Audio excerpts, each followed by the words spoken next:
Ang video na ito mga kaubayan ay tungkol sa gamot sa ubo. Yung mabibisang gamot sa ubo. Ito lamang po yan mga kaubayan, kahit matagal na po yung ubo, ay mabisa po ito. Ito, tangkay ng ampalaya. Ito po mga kaubayan, tangkay ng ampalaya.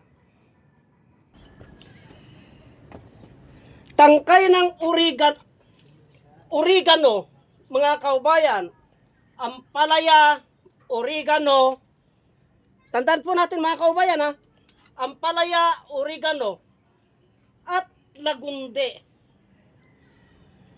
Kahit matagal na po mga kaubayan, kahit taon na po, yang ubo na yan, pag pinagsama-sama natin itong halamang gamot na ito, bilang panglunas sa karamdaman na ubo, ay kaya niya pong pagalingin yan mga kaubayan. Subok na po namin ito.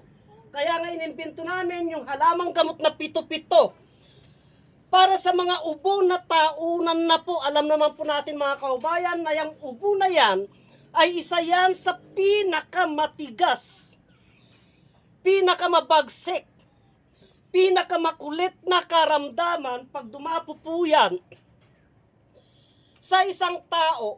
Kung minsan ay napapaihi ka na po, kaubo, hindi pa rin po gumagaling-galing mga kaubayan. Kahit anong medisina ang ipasok mo sa iyong katawan, napakatagal pong gumaling. Pero pag dinaan po natin sa halamang gamot at sa tamang proseso ng pamamaraan, araw lamang po yan mga kaubayan. Subukan po natin. Wala pong masama kasi nandyan lamang po sa ating kapaligiran.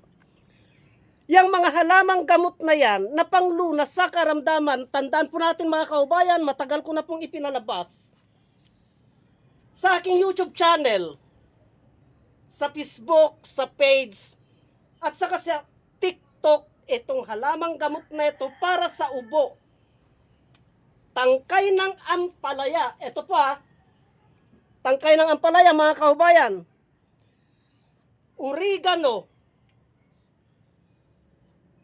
at lagunde. Pagsamasamahin po yung tatlong uri ng halamang gamot na yan, ipakulo po ng mga 10 minutes. Tubigan po ng 4 na baso at uminom po. Mabisa po ito mga kaubayan, tandaan po natin ha. Uminom po kayo sa umaga, yung wala pa pong laman ng tiyan. Bakit kailangan wala pang laman yung tiyan?